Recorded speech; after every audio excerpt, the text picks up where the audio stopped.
Welcome to another Yaşam Tasarım Experience episode. Today we are with the founder of our school and the father of our school, Mr. Salih Orgun.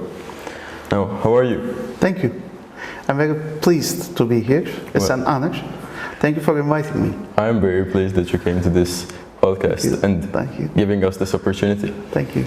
Now, I've known you like for 5 years and I've seen that you know a lot about a lot of things. And I want to know, where did this information come from? I am obsessive compulsive with reading. I read anything and everything. And I like cross-reading if there is something that I'm interested in. What I try to look at is if the subject is studied by two, let's say history, two historians of different ethnicity, then that really gives you a very clear, objective understanding of what the subject is all about. And this is one reason why I believe languages are windows that you open into cultures. If you are able to read in native tongues, in native languages, about subjects that are also interesting to you, it really gives you a very interesting perspective. And all is about the human, and as the English said, as long as the lion is illiterate, Aristotle talks about the hunter because the lion hasn't written anything. So I love to read. This is how it comes, and I believe I retain some of it. I've got this interesting memory. It's not photographic memory, let's say, it will be pushing it, but I do tend to remember things and details, and I remember them at the right time, the right place, so that's how it comes. That's very nice. So what's your favorite topic to do a research about or to talk about? I am much interested in fluid frontiers. No matter who the opposing force or the dominating force was, the idea of frontier is very interesting to me. Today when we talk about frontiers, what comes to our mind is thermal cameras, barbed wire, minefields. Everything is very well set. A satellite watches over it. There are drones that fly over it. There are soldiers that patrol it. You need a passport to be able to pass everything. But back in the day, you could take it as back in time as you want. When we were living with the Neanderthal, who sets the boundary? Where is the frontier? The action, the dynamic on the frontier is very appealing to me. Like when the Seljuks come to Asia Minor, how they reacted, how they interacted with the Roman, or for that matter with the Armenians, with whoever was there when they first entered the land. Or take the Persians, when the Persian force enters Asia Minor, when this becomes their vassal, the Achaemenids. How did they react? How did they interact with the already existing population?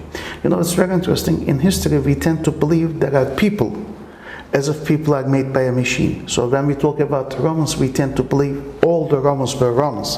When we talk about the Greeks, all the Greeks were Greeks. When we talk about the Turks, everybody was a Turk. It's not as if they had machines that produced Romans, Greeks, or Turks. What happened is, as the culture came with the force, they Turkicized, Hellenized, Romanized the people, and that to me is very interesting culturally. I'm much interested in this idea of a fluid frontier.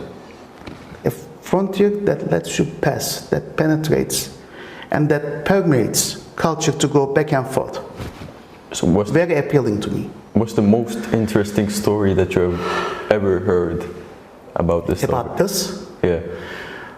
To me, what's very interesting is our early epic stories, folk tales of heroes. We have them, the Eastern Romans had them. And Agatorei is how they are called in Greek today, and they still have it, like Battal Gazi. He's a big guy on our side, he's a big guy on their side too. So the guy is the same, the story is the same, but in our side, he's one of us, on their side, he's one of them. That to me is very interesting. Or I was in Armenia, and a lot of the folk music is the same. If you listen to any music from the east or the southeast of Turkey, there's a lot of these songs also existent in the Armenian musical culture. So when you are in Armenia, it's Armenian. When you are here, it's Turkish. So very interesting. This is exactly what I meant. Because back in the day, we were, you know, the whole idea of nationality is very new. It basically gets defined after the French Revolution. So as a result, when we talk about those days, because we put on the shoes that we have today, it is tough to understand. So that to me is interesting.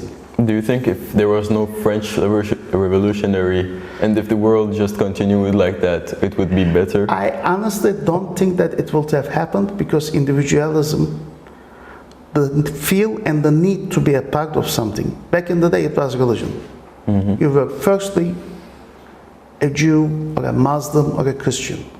But as times changed, as fractions came, let's talk about the Muslims. You can be Alawite, Shiite, Bektashi, Shafi, Sunni, Shiite, anything. So people needed something more, I believe. And obviously language is one of the things that unite them. But also common culture is another thing that unites them.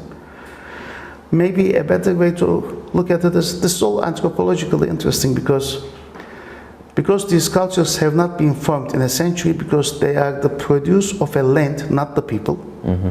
When the people started thinking differently, they started disputing about what music belongs to whom, what food belongs to whom.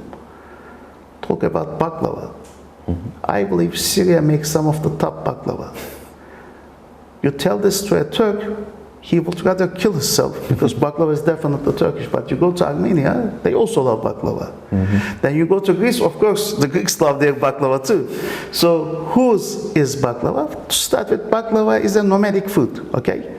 It was done with pastry that was already available, because they loved unleavened bread because it doesn't go stale. They were able to reach walnuts and honey, so they layered it, simple. And of course it got refined. Nobody can say the Persians didn't have anything to do with it. They had a palace tradition. Of course they had something to do with it. Nobody can say the Arabs had nothing to do with it, because the Arabs also have a palace tradition. They had a lot to do with it. Nobody can say the Turks didn't have anything to do with it, because to start with, the Turks were the moving people, so they knew how to do these things. And thus we end up with something that's owned by everybody, but because now we think differently. This is the reason I appreciate and respect you a lot, because before you talk, like many people talk without knowing anything, but before you talk, I know, even if I ask you about something that is very ridiculous, I know that you have made some research about it, or you've heard about it. I very much respect all that has been created by the mankind. I respect the past and the culture that it has produced. And I believe it would be unfair to call something solely one's own, because there's such a lot that has aided, that has come up with it. It wouldn't be fair to all those guys that I have never met, and they will never be able to hear what's being said today. Take Arap aşı. Arap aşı is a very interesting chicken soup. I lived in Istanbul half my life, maybe not fully, but I was there all the time. Not nowadays, but back in the day, it was as if half a year passed there. I started and ended there, and it was common territory to me. And there's a Nigerian population, expat population, that lives in Istanbul.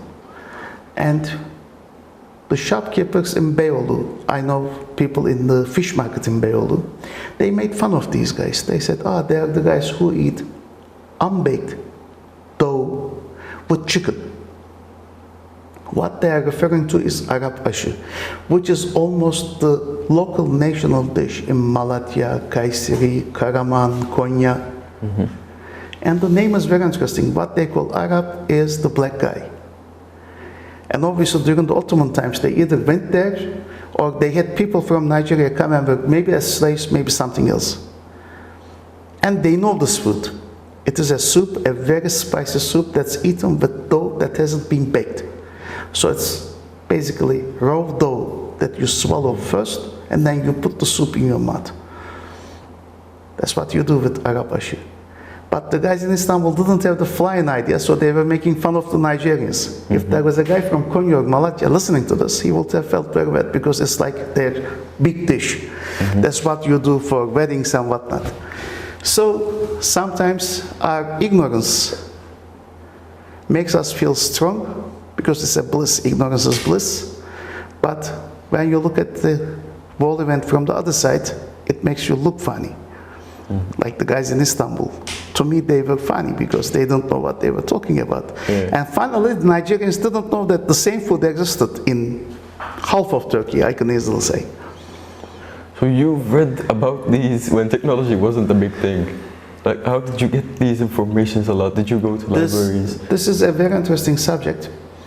I used to buy books from housekeeping departments of hotels. You cannot imagine the kind of books people carry on vacation. And typically, when they read these books or when they're going to fly back, because they are bought souvenirs, they don't want to carry the books back. So they leave it in the rooms. And the housekeeping staff, they collect these books, and at the end of the season, they sell them in boxes. So I used to go and buy boxes.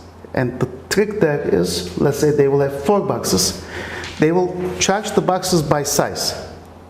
But they don't let you look in the box, or they don't let you mix and match from the boxes. So you buy box A, it's your box.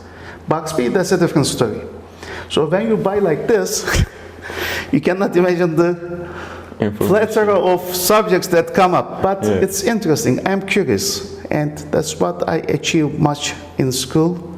I hope the kids become curious, because with the internet, I believe it has been blunted. Because we have this fake feeling that we can look up anything. But the trick is, when you look up something, maybe 38,000 pages come up. You may go beyond the first 50.